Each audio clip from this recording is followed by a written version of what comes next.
Okay, welcome everyone.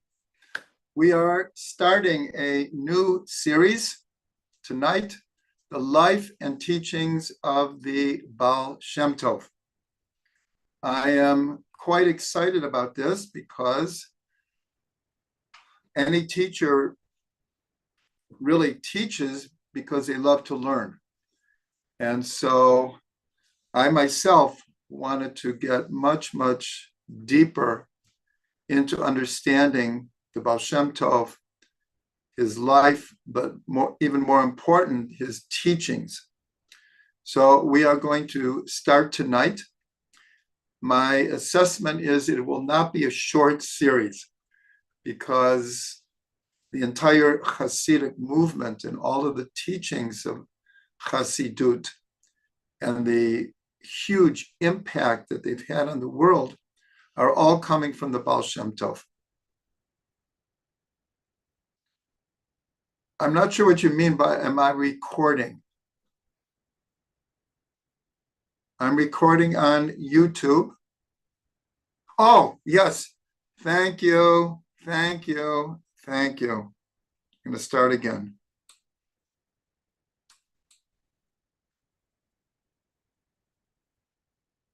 Thank you, Chavaleah. Starting again. Now we're recording. We're beginning a new series, the life and the teachings of the Baal Shem Tov.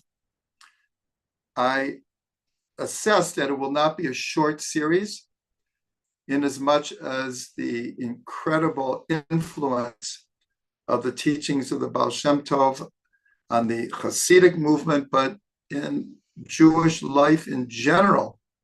And that's really what we want to explore, that so many of the ideas and worldview that we have, that we don't even quote that they come from the Baal Shem Tov anymore. They become such a part of Hasidic teachings and in general Jewish teachings that sometimes we don't really know where the sources are coming from. So we are going to delve deeply into the life of the Baal Shem Tov and his teachings. So before we start with the life of the Baal Shem Tov, we need to really understand the historical context that he was born into. When you study history, you can never isolate a person or an event from a much larger context of what came before it. So it's very important to establish two major events that occurred approximately 50 years before the Baal Shem Tov was born. He was born in 1698 in the Ukraine, in a section of the Ukraine called Podelia, where he spent most of his life. And his, as we said, his influence started from a very small area and spread to the whole world. But the two events that I'm referring to is in approximately 1648. In those days, the Ukraine switched not allegiances, but was ruled either by a greater Poland or by a greater Russia. Sometimes the Ukraine was on its own, but most of the time it was subsumed in other, I call them countries, but then things were very fluid, and the aristocracy ruled. There weren't set countries as we know them. There were regions and kingdoms, etc. So in 1648, as part of an inner conflict between Ukrainians and Poles, a Ukrainian leader rose, Khmelnytsky, and what happened, it was a 10-year war, and as has happened through much of Jewish history, everyone blamed the Jews. The Jews became just fodder for destruction. And although it's not mentioned that often, but as far as individual Jews who died in this 10-year war, again, the Jews had nothing to do with this war between the Poles and the Ukrainians. But as always, they were accused of being on the other side. Hundreds of thousands of Jews were killed. Hundreds of Jewish communities were destroyed in these 10 years. Just to put a context to it, the Crusades, which were tremendously traumatic to Jewish communities, approximately 5,000 Jews died in the two Crusades. But why does it play such a huge part of Jewish history? Is because before them, for well over 1,000 years, Jews had lived very peacefully in Europe. The Crusades was a turning point. After the Crusades, Jews could never really feel at home or safe anywhere. Once the Crusades happened, then what followed in all the countries were expulsions, inquisitions, pogroms, constant. But in the number of people killed, of course, we're not minimizing 5,000 people, of course not. But in the Chemelniki wars, hundreds of thousands of Jews were killed. This is 50 years before the birth of the Baal Shem Tov. So here we are approximately getting towards 80 years after the Holocaust. Of course, just a day or two ago was Holocaust Memorial Day, Remembrance Day.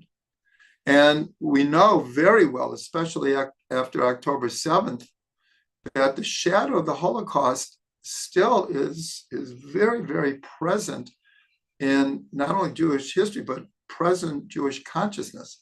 So here the Baal Shem Tov is born 50 years after these horrendous massacres that happened all over the Ukraine. So we can imagine how dispirited people were, how downtrodden people were.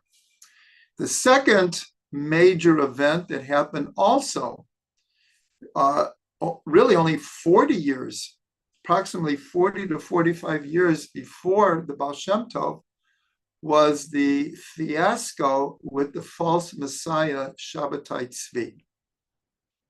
Most people are a little bit familiar with the rise of this false Messiah in the 1660s, but many people do not know how traumatic this whole incident was. That at the height of his, call it popularity. Now remember, this is before mass media.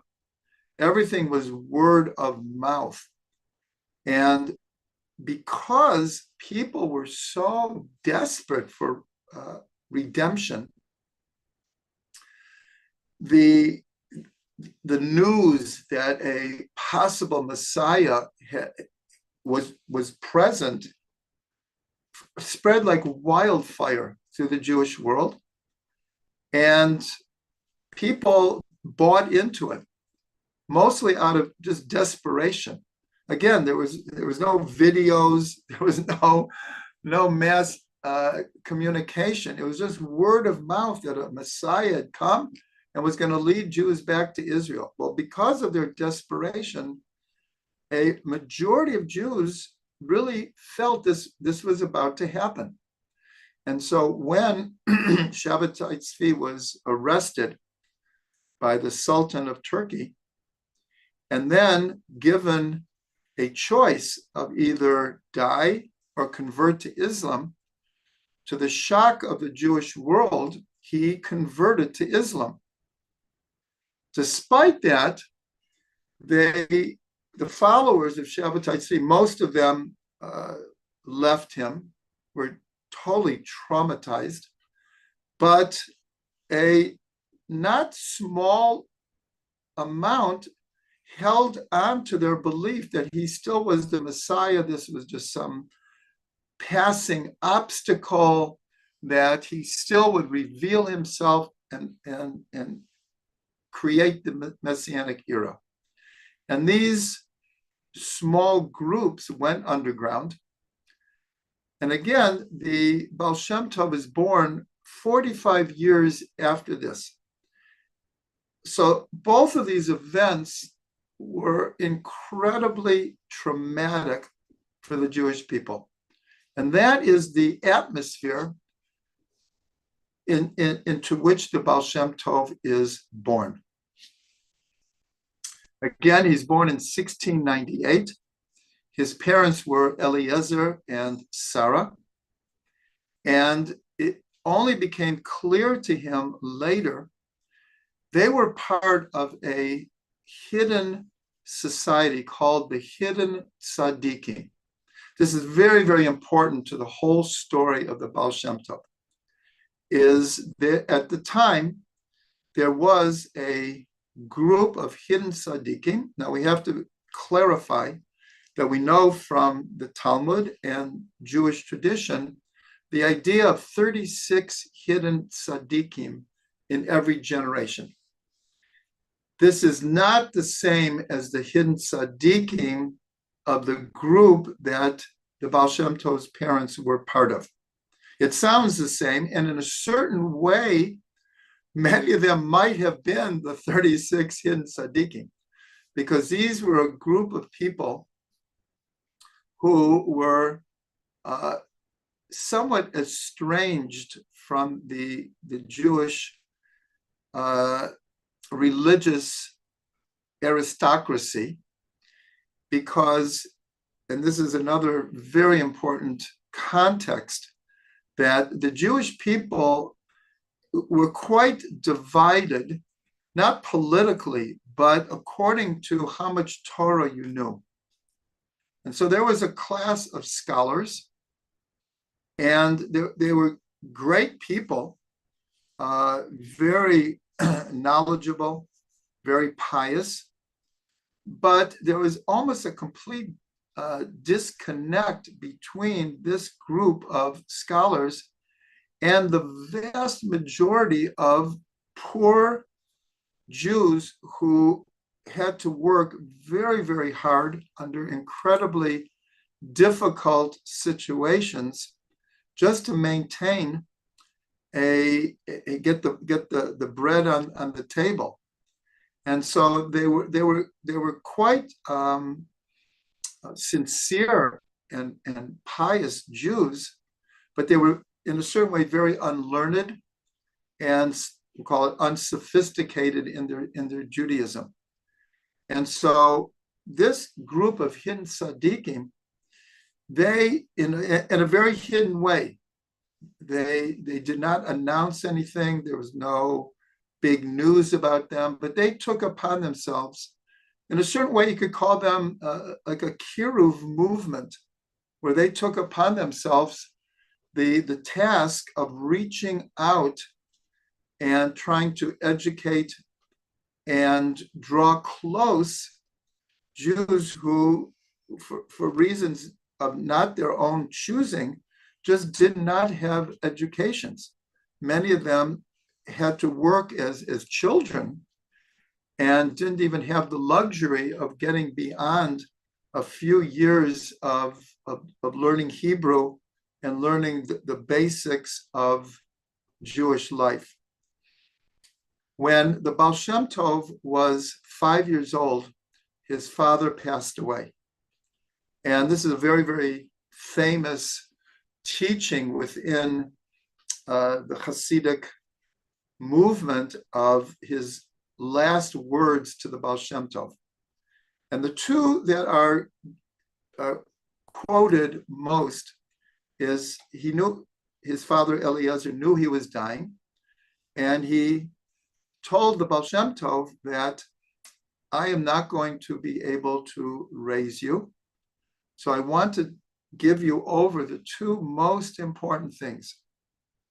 And that is not to be afraid of anyone or anything other than God. And the here fear means awe of, respect, and love of God. And the second was to love every Jew with your whole heart and soul and might.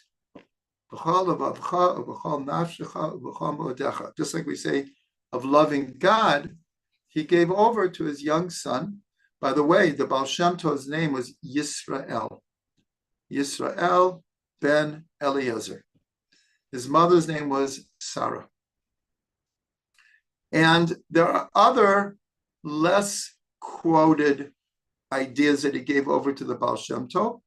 One was to be constantly connected to God, to always be thinking about God, no matter what. That's your main connection in life, is to be connected to God, and that you should keep your ways hidden. You should be modest and hidden. Remember, his father and mother were part of this hidden society. So his father passes away. The Baal Shem Tov is 5 years old. His mother passed away a year later. So at the age of 6, he was left an orphan.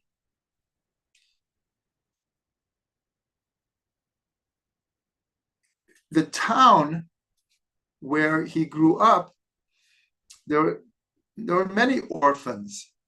And so the town, in a certain way, took responsibility for raising him. And so for 2 years, he was put up and fed, sent to Cheder. And from the beginning, it was clear that he was special. He took to learning very, very quickly. And also he was quite independent. And he was known to disappear for hours or sometimes even days at a time. He would go to the forest and he would commune with God. That's what his father taught him, to be in constant contact with God. So the story goes that when he's 8 years old, one day he just could not handle being in Cheder. He just didn't like the atmosphere. And he went out to the forest. And while he was in the forest, he saw a Jew with talis and tefillin davening. And the Baal Shem Tov picked up on a very, very holy aura around this person. And so when he finished davening, he noticed that this little boy is watching him. And so he says to him, "Aren't you afraid to be out in the forest by yourself?" And he said, "No, I'm not afraid. My father taught me that I should be afraid of no one or nothing other than God." And so this individual, his name was Shlomo Zalman, he put one and one together and realized this is the son of Eliezer, who was part of his group. Shlomo Zalman was part of the hidden tzaddikim, and he put it out to him directly, said, "Would you like to come with me? You can come with me and I'll teach you." And the Baal Shem Tov agreed, and he went with Shlomo Zalman. He stayed with Shlomo Zalman for 3 to 4 years. Shlomo Zalman was a wanderer.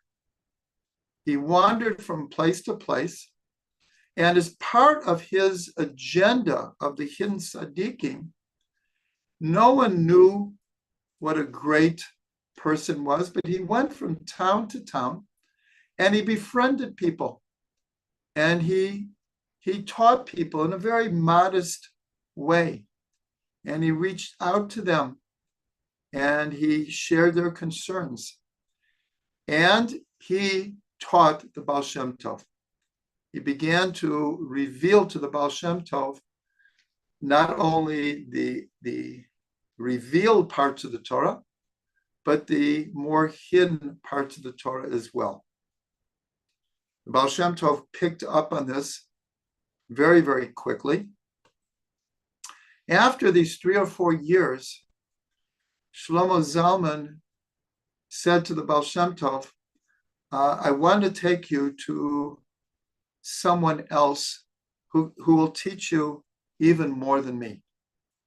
And this was Rebbe Meir. Rebbe Meir was also one of the hidden tzaddikim, and he posed as a common laborer.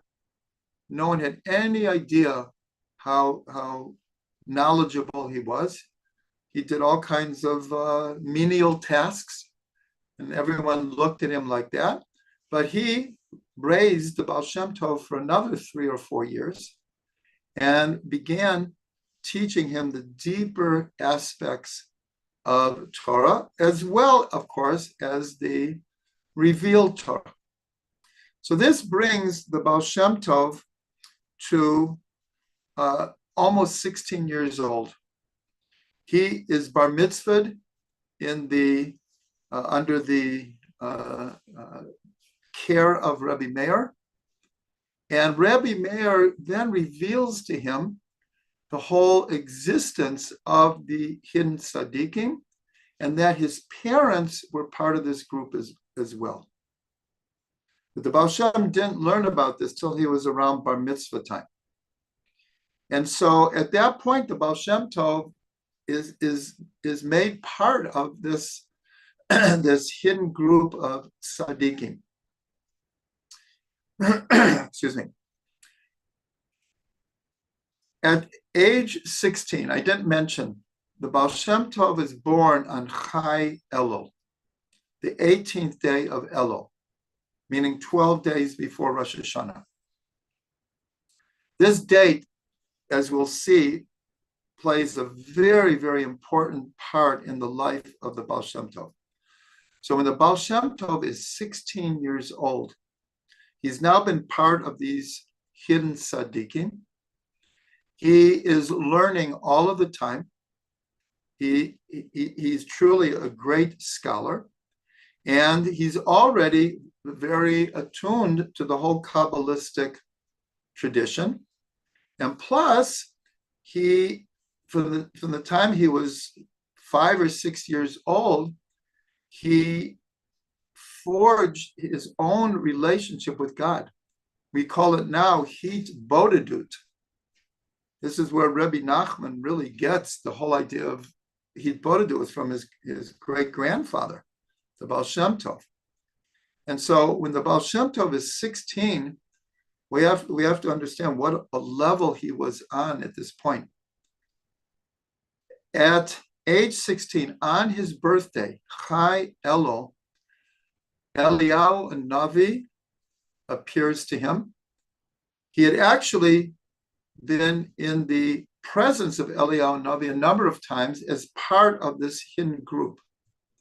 But this time, Eliyahu Navi comes to the Baal Shem Tov and tells him, I am now going to be your teacher. I should mention here, I'm trying in one evening to go through the whole life of the Baal Shem Tov. So we have the picture. Obviously, we're going to go back on many of these ideas. We're not even touching really on the teachings of the Baal Shem Tov tonight. Tonight is an introduction just to his life and the context in how he was raised and in what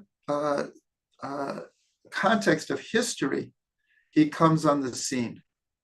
So at age 16, Eliyahu Navi becomes his teacher. for 10 years. For 10 years, Eliyahu Navi comes to the Baal Shem Tov and learns with him. And part of his learning process, and this we will go back upon, is he will send the Baal Shem Tov to different places to learn certain lessons.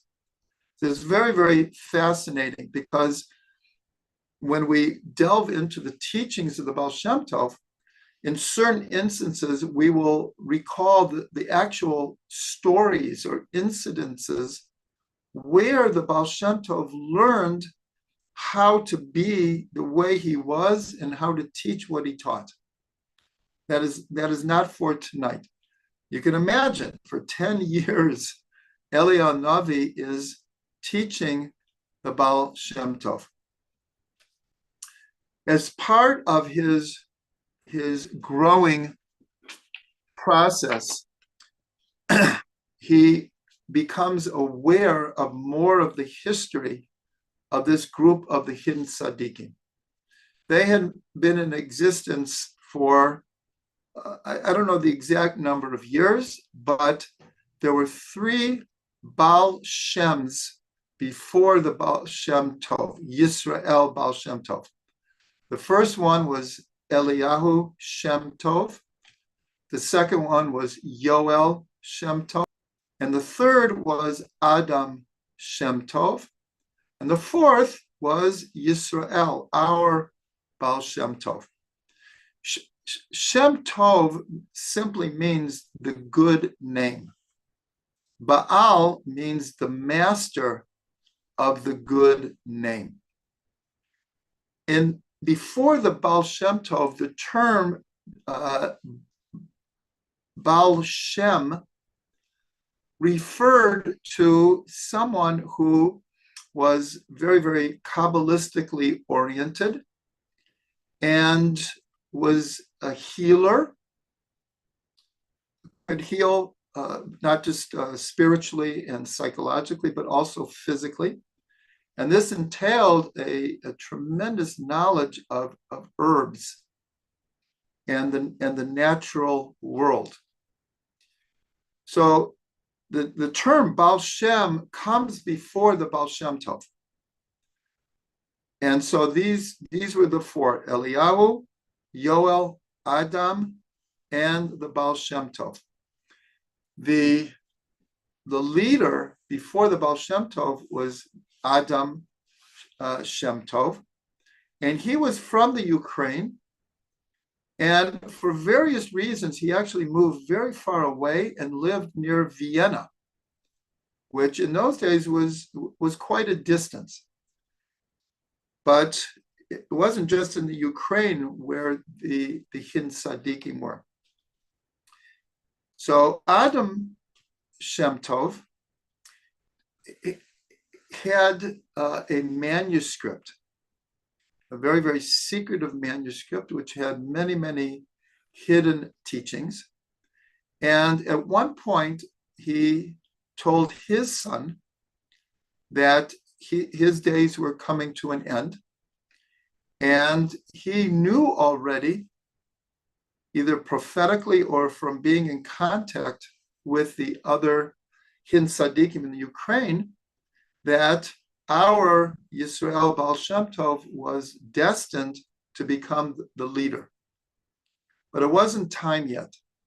And so he sent his son to befriend the Baal Shem Tov and to learn with him. And so I'm telling the story now because it's important to the bigger picture, is that his son went and he found where the Baal Shem Tov was. And the Baal Shem Tov, like his father said, was totally hidden. No one had any idea what level he was on. And when he was around 18, the son of Adam Baal Shem Tov finds him. And it's part of a longer story, but begins learning with him. Perhaps we'll get back to the whole story. Starts learning with him. It is at that point the Baal Shem Tov is I believe 20 years old, and he gets married. And unfortunately, his first wife was Chava. She died very shortly after they got married, which was obviously something very traumatic for the Baal Shem Tov. And at the same time, when he was learning with the son of Adam Shem Tov, they were learning this manuscript, and they reached a very, very, very high level. And they thought they would try to even go higher and higher. They prepared themselves. And unfortunately, what happened in the process, the son of Adam Shem Tov died because in their various, what are called elevations of soul, he just lost connection with this world, and he died. And according to tradition, the Baal Shem Tov took the manuscript and hid it away, and no one knows actually where it is to this day.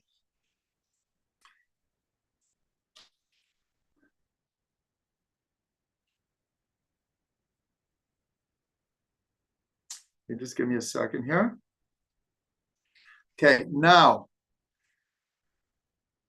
during this period, the Baal Shem Tov becomes more and more important part of this group of the hidden tzaddikim. The Baal Shem Tov started giving, we'll call it eitzot, advice to the group of the tzaddikim. And even though he was by far the youngest, they already sensed what a tremendous soul he was. And so little by little, he began giving advice about how to succeed, we'll call it in their kiruv, in their drawing what, again, in literature are called the simple Jews, to help educate them, especially children.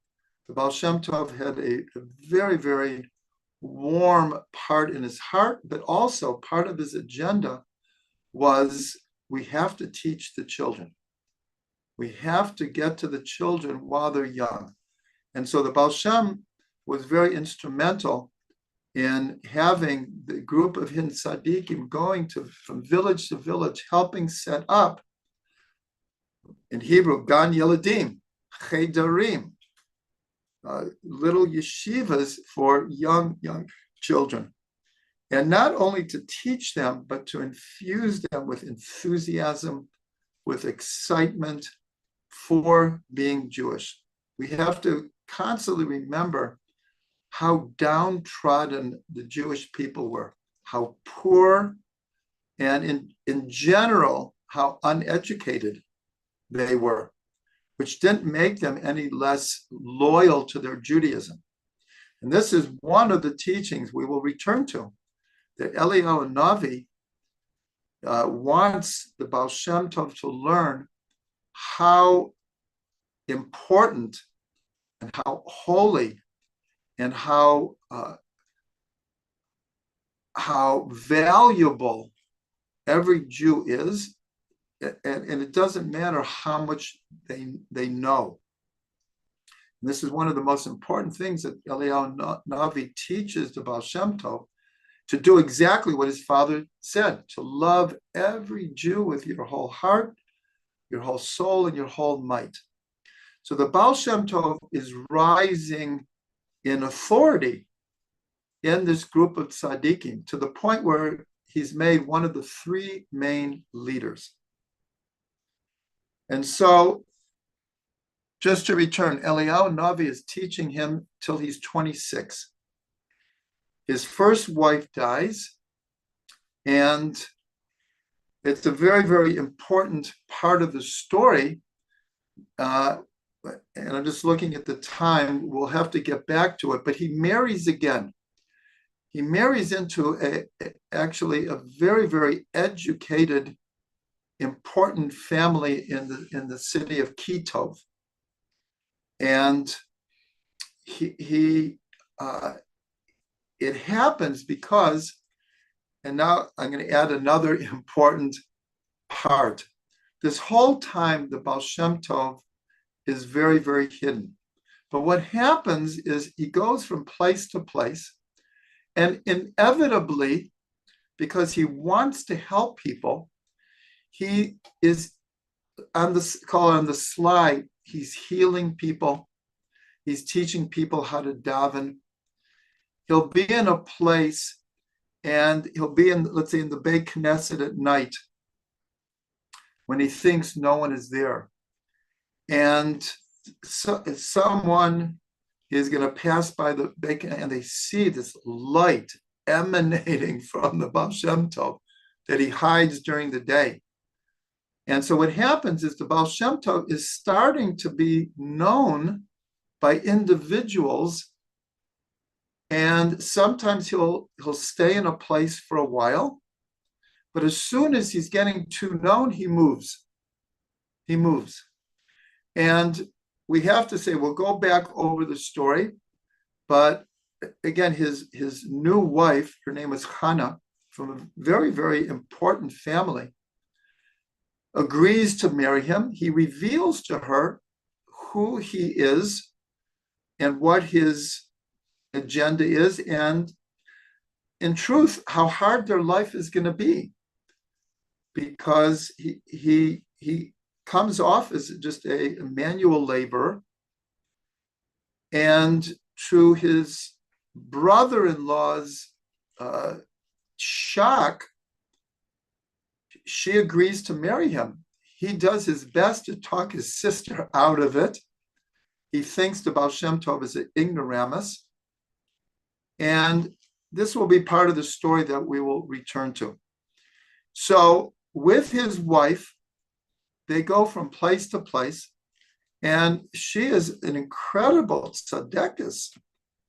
She, it reminds me very much of Rachel, who marries Rabbi Akiva. Rachel was the daughter of the richest man in Israel at the time. And when she agrees to marry Rabbi Akiva, who is a simple shepherd and he didn't know an aleph from a bet, so her father disowned her. And so for approximately 24 years, Rabbi Akiva and his wife lived in dire poverty. But she loved and believed in her husband and shared everything they went through. So Hannah, the wife of the Baal Shem Tov, reminds me very much of Rachel. Many, many stories about Rachel and Rabbi Akiva. So they're going from place to place, and in certain times, the Baal Shem Tov will stay in a place, and because he couldn't daven with the regular minions, because his type of davening was so ecstatic. So in many places, he started his own minyan. And again, word would get out, and then he would move on. When he turns 26, a major event happens on his birthday. Again, Chai Elul. On his birthday, his next spiritual teacher reveals himself to him. And this is Achia Hashiloni. Who is Achia Hashiloni?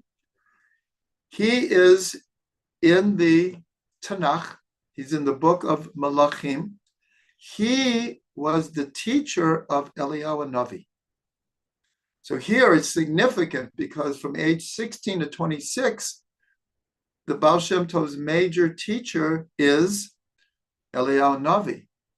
Now, the teacher of Eliyahu Navi is going to become the teacher of the Baal Shem Tov. And so at age 26, Achia Hashiloni reveals himself and learns with him also for 10 years.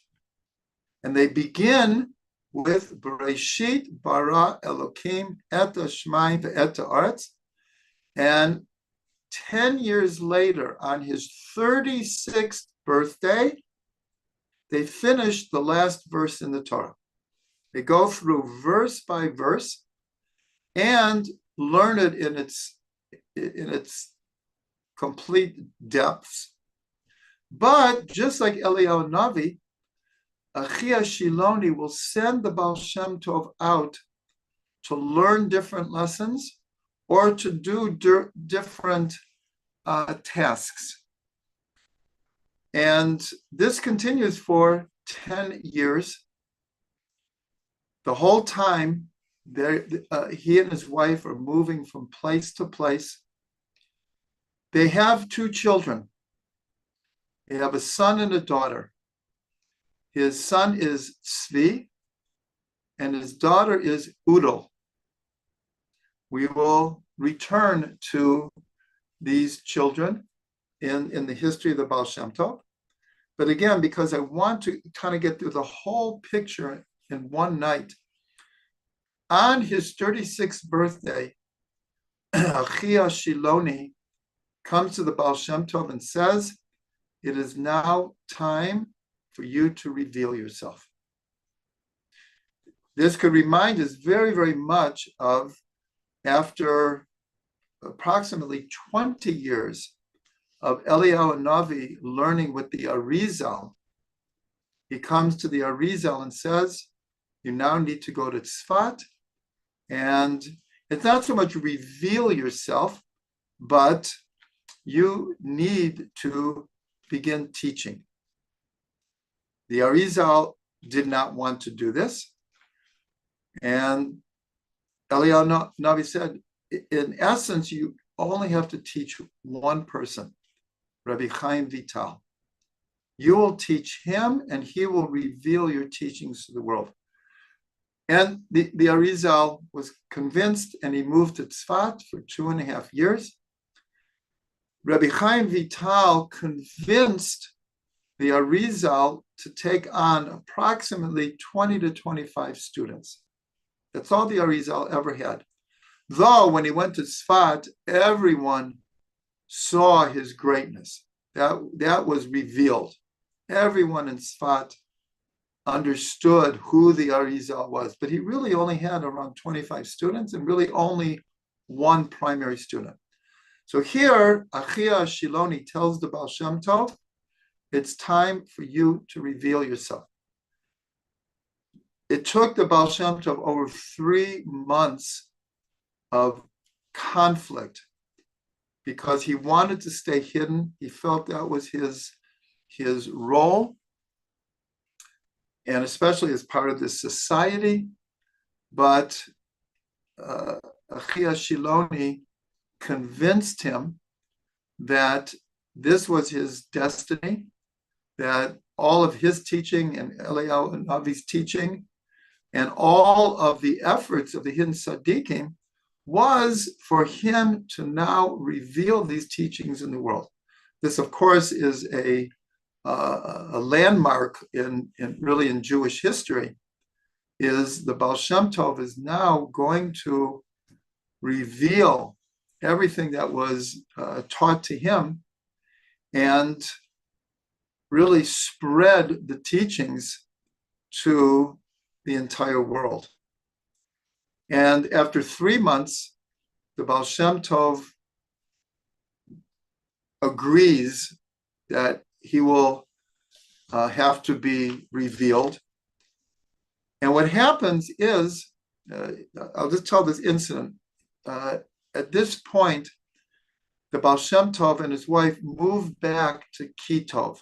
If you remember, his wife was from Kitov, and his brother, who was one of the geniuses, one of the Talmidei Chachamim of that whole area,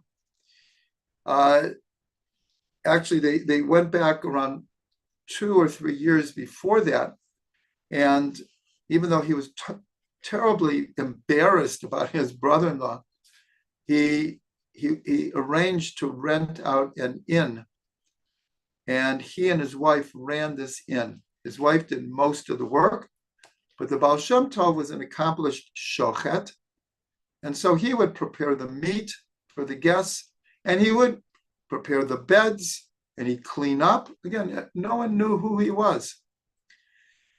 So what happened, many, many, many stories, but because all these years he had been revealed to many, many, many people. I didn't mention this before, but any person who saw and understood who he was, the Baal Shem made them promise not to tell anyone. And so what happened was, right when the Baal Shem Tov was getting ready to reveal himself, one of the people who had found out what a great soul the Baal Shem Tov was talking to a group of these great tzaddikim. And he mentioned that no one knows this, but this person that we treat like an ignoramus, I'm telling you, he is a great soul. And one of the other people say, you experienced that also? I also did. And like everyone there was like, I didn't know anyone knew about who he really was. He made me not tell anyone.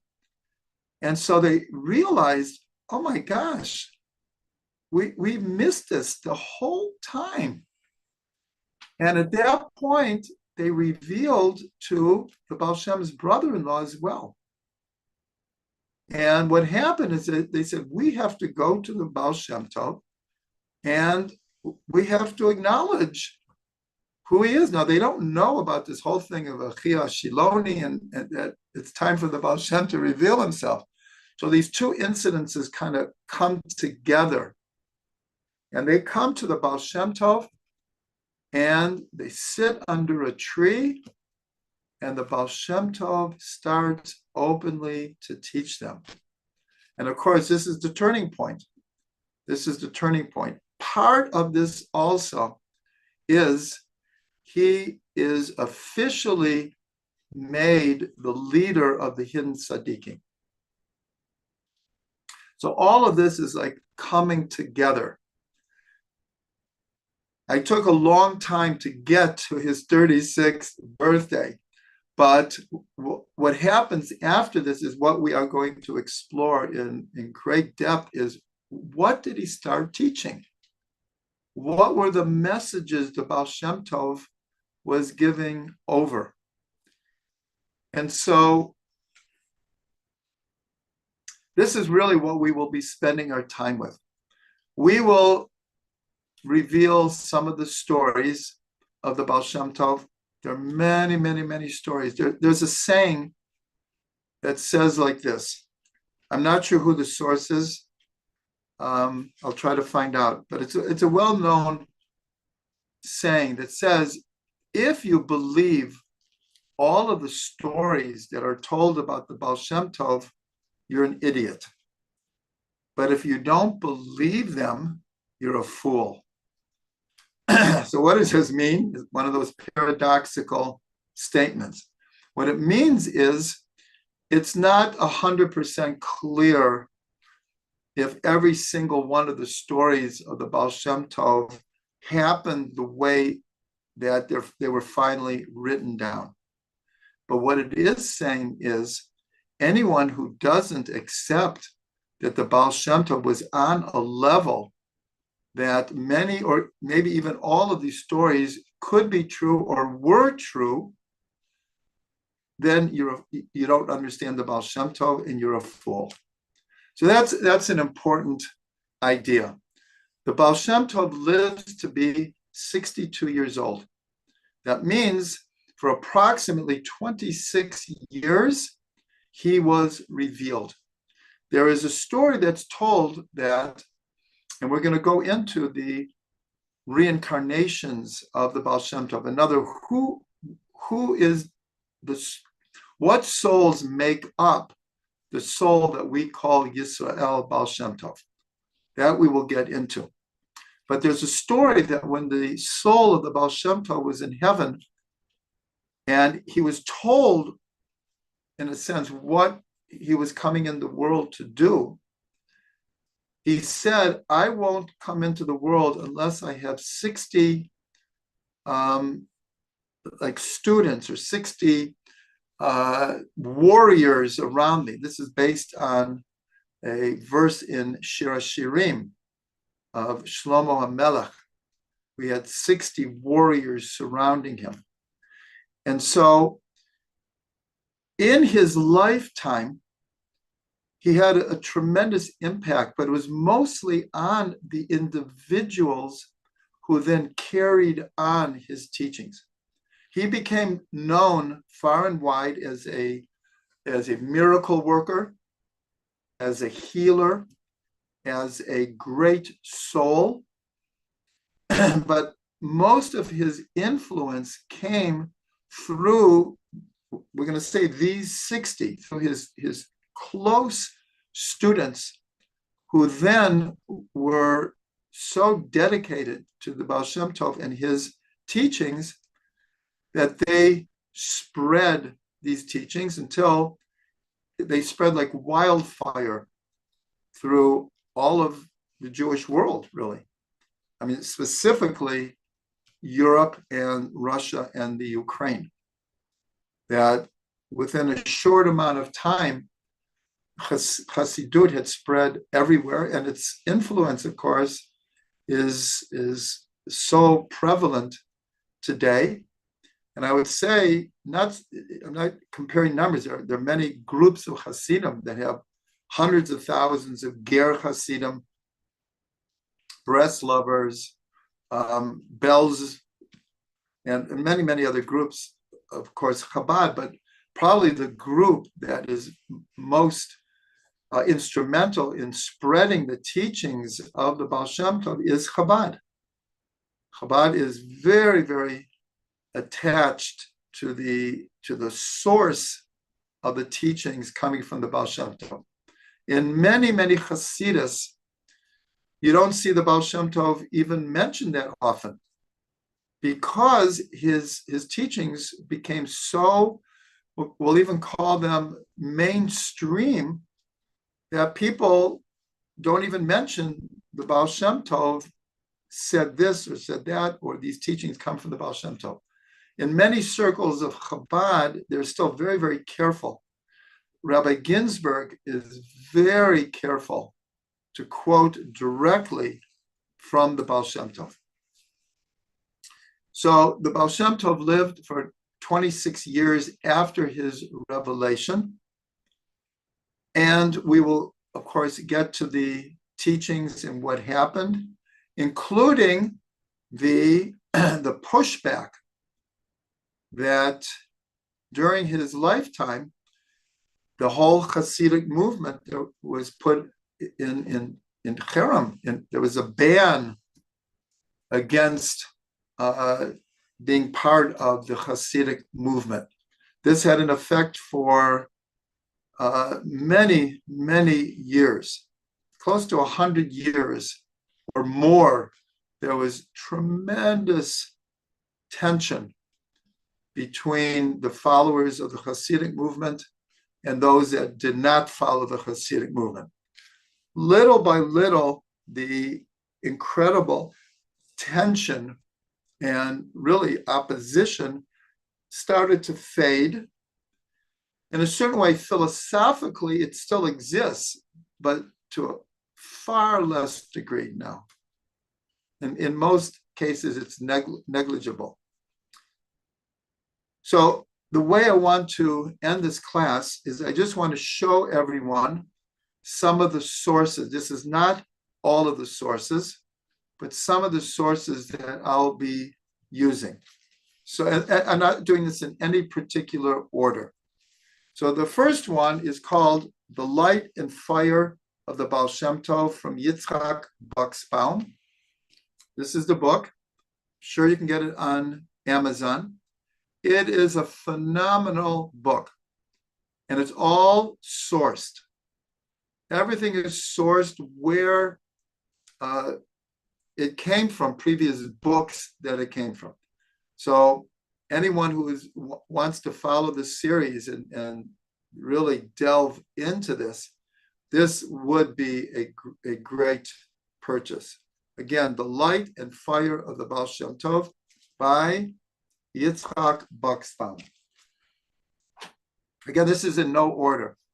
This book just came out, and I'm very, very proud. It's actually one of my students, one of my friends.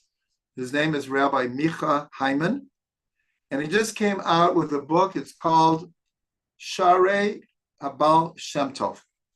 And what he did in very simple Hebrew is he took from all the previous teachings of the Baal Shem Tov that appear in different books, and he organizes them according to subject.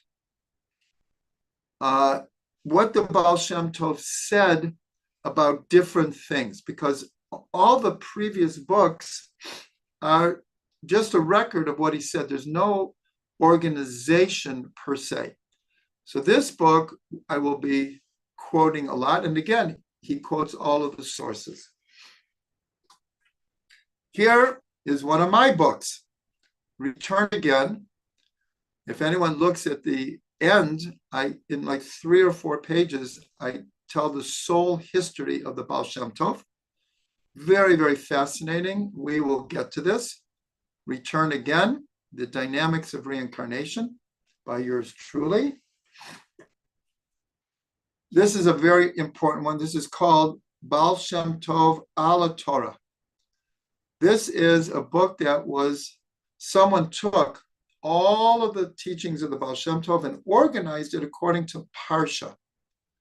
So you can start from Genesis and go through the whole Torah, Parsha by Parsha, with quotes, teachings from the Baal Shem Tov on each Parsha. As I said, the original teachings that came down, I have to mention, the Baal Shem Tov didn't write anything himself. He left no record of his teachings. It was left for his students to do. And he really only gave, in his life, gave permission to one person to write down his teachings. But it took 20 years for those teachings to come out. So this is also a great resource. This is a very important one. This is from Rav Ginsburg. Rabbi Ginsburg this is a picture of the Beit Knesset of the Baal Shem Tov in Mezhebush. It still exists, and I had the great privilege to be there one time. I was with Rabbi Shlomo Katz and Rabbi Chaim Kramer on this one trip to the Beit Knesset of the Baal Shem Tov. Rav Ginsburg gave a 3-day seminar in Mezhebush about the Baal Shem Tov. It's a series of 3 books, and I will be using that also as a source. This is called Or Yisrael, the Light of Yisrael. And this is one of the most important. It's called Keter Shem Tov, the crown of a good name. And this was one of the primary sources of all of the teachings of the Baal Shem Tov. Now there's 2 other books. One is called Shivchei Habesht, the praises of the Baal Shem Tov. This came out approximately 60 years after the Baal Shem Tov passed away. But again, they're all based on primary sources. And all the books that I'm showing you are going to be based on these original books. This is called In Praise of the Baal Shem Tov. It's basically not his teachings, the stories of the Baal Shem Tov, mostly the miraculous stories of the Baal Shem Tov. And The other one is called Toldot Yaakov Yitzchak. And this was the book that was put out 20 years after the passing of the Baal Shem Tov by one of the primary students of the Baal Shem Tov. And that also is included in everything else that we've included. So before I end, I do want to say that usually people ask in the chats, what is that picture behind you? So this picture here is actually my wife's artwork. And on the bottom, this is the Moshav. It's you know what, I'm going to show it closer. Maybe you can see it better here. At the bottom is the Moshav and the Ben Shemin forest and the Mediterranean behind it. And this is the idea of what's called Kfitzat Haderech, which is called the transcending time. And there are many, many famous stories of the Baal Shem Tov. This is, symbolically, the Baal Shem Tov, he would go with his Talmidim in his carriage, and they would be transported hundreds of miles in a matter of minutes or hours in some kind of time skipping, time dilation. And so this is my wife's drawing of the Baal Shem Tov doing Kfitzat Haderech. And then we took that, and this is the cover of one of my music CDs called Merkava. You can see it's the same idea, but here we just change it. Here's the Moshav, there's the forest, and there's the Mediterranean, just like our house. And here we see sunset every night. And there's the Baal Shem Tov taking us on his Merkava. Instead of calling it what we call it, a chariot in Hebrew, an agalah, this is a Merkava, this is a chariot. The idea of the workings of the chariot. So thank you all for attending, and we will be continuing our series, and hopefully we got off to a good start, and everyone is invited to continue to watch.